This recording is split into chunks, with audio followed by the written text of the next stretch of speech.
美国的 F-35又被击落了。3月19日，伊朗伊斯兰革命卫队高调宣布，成功击中一架美军 F-35，并放出了击落视频。伊朗媒体大肆炫耀，说这证明了伊朗防空不仅没瘫痪，还能硬刚世界最先进的军事装备。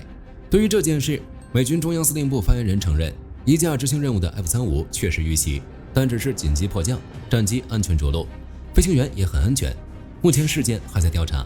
火力军很好奇伊朗是如何击伤 F-35的，公布的视频是真的还是假的？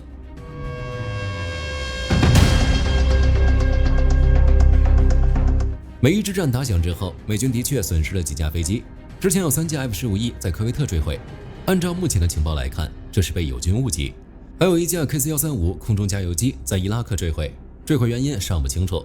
此外，中东的天空也没大家想的那么安全。以色列时报援引以色列国防军的报道，在冲突刚爆发的初期，以色列空军的一架战斗机就差点被当场送走。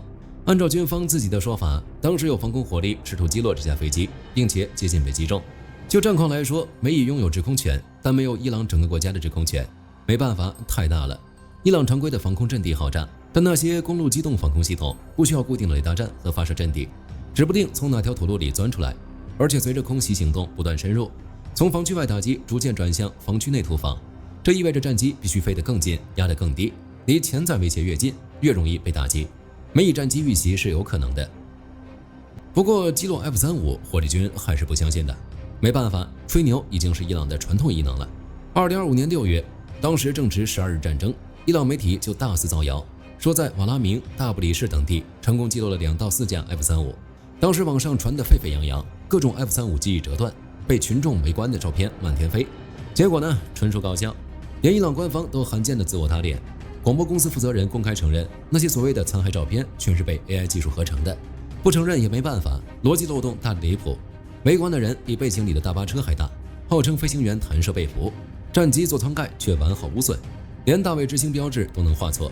更离谱的是，一张夜间残骸照，飞机都摔成渣了，发动机居然还在正常工作。如果发动机再产生推力，残骸早飞出去了。再一看，尾翼甚至是反着装的，原本该朝后的机翼向着机头，左边机翼没了，断口处却光滑的向原厂车间。到了2026年3月，伊朗又整了个大活，造谣说击落了美军的 B-2。当时还有一张图在社交媒体流传，3名美军机组人员被俘，火力军当时就乐了。B-2的标准成员只有2个人，这第3个人是买2送1吗？仔细看照片，里面的伊朗士兵甚至长了3只手。最后美军证实，那只是隐身突防时的无线电静默。参与行动的7架 B-2全都完好无损地返回基地。谣言不攻自破后，伊朗官方只能悄悄把新闻里的坠毁改成了高空异常现象。有了这么多前车之鉴，这次一看 F-35被击落的消息，火力军依然觉得是假的。只是与之前不同的是，美国这次承认 F-35在伊朗上空遭遇防空火力受损了，但没被击落，而是返回基地紧急迫降，并且这一次伊朗还拿出了一段锁定视频。火力军仔细盘了一下，里面藏着一堆疑点。在这段红外热成像视频里，背景是均匀的低灰度纯色， F-35的完整轮廓被看得一清二楚，绿色十字嵌套跟踪框一应俱全，外面是绿色跟踪波门，中间是黄色锁定框，明显是地面防空系统的红外热成像锁定。只是问题在于，面对伊朗防空导弹的袭击，视频里的 F-35没有释放红外干扰弹，没有做大过载机动规避，就这么直接挨了一发然后飞走。这就有意思了。 F-35的性能大家也都清楚，全是6个红外传感器组成的 EODAS 系统，号称能实现360度无死角探测。按理说，防空导弹一升空， F-35早就应该察觉并疯狂走位了，结果这次它却什么反应都没有。有朋友觉得红外锁定本来就没有警告，这点没错。如果伊朗不用雷达，而是单纯用光电或被动红外去锁定， F-35的雷达告警接收机就是个摆设，它只听雷达波，不看红外线，根本不会报警。之前就有资料显示 F-35被敌方红外系统锁定过，却毫无察觉，在应对被动红外武器方面存在一定的局限性。这次大概率就是伊朗的防空系统狗在地上用红外悄悄瞄准，只是雷达告警没用，不代表红外探测也没用。 EODS 能看全方位红外热源，能识别来袭导弹、敌机热源，甚至地面目标。一旦探测到威胁，系统会通过头盔显示器和座舱警报向飞行员发出提示，并自动释放干扰弹。凭借这个功能，在敌方导弹发射升空的瞬间，战机就会发现目标。下一步就是飞行员使用干扰弹加机动规避，躲避来袭导弹。但是在伊朗公布的击落视频中， F-35什么举动都没有，明显不对劲。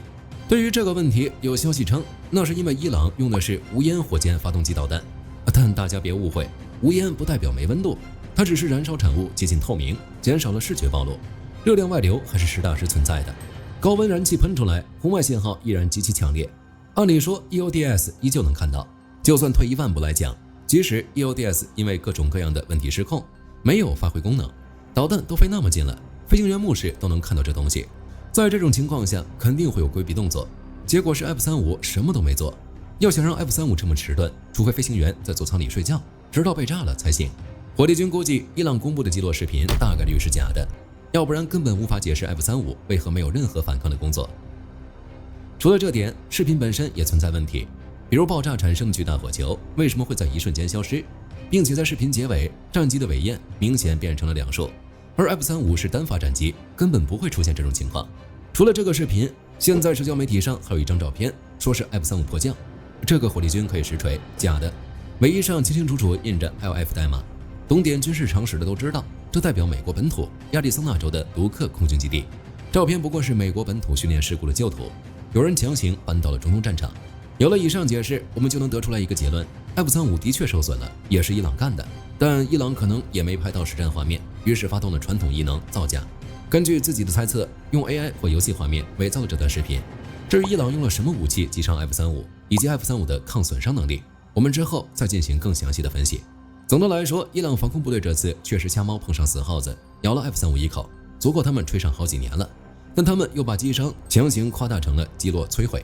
对于美国来说 ，F-35差点在阴沟里翻船，也算是挨了一记闷棍，回去估计得好好头疼一下了。至于伊朗，火力军建议以后把牛皮吹得稍微小一点，下次再拿 AI 搞片的时候，别让我们找到太大的漏洞，要不然就太搞笑了。好了，本期视频到这儿就结束了。各位觉得伊朗是用的什么武器击伤 F-35？可以在评论区留言，大家一起讨论。我是火力军，下期见。好的，各位观众朋友们，我们频道一直在聊真实的军事资讯和武器装备，后台也经常有朋友问，有没有值得推荐的入门级模型？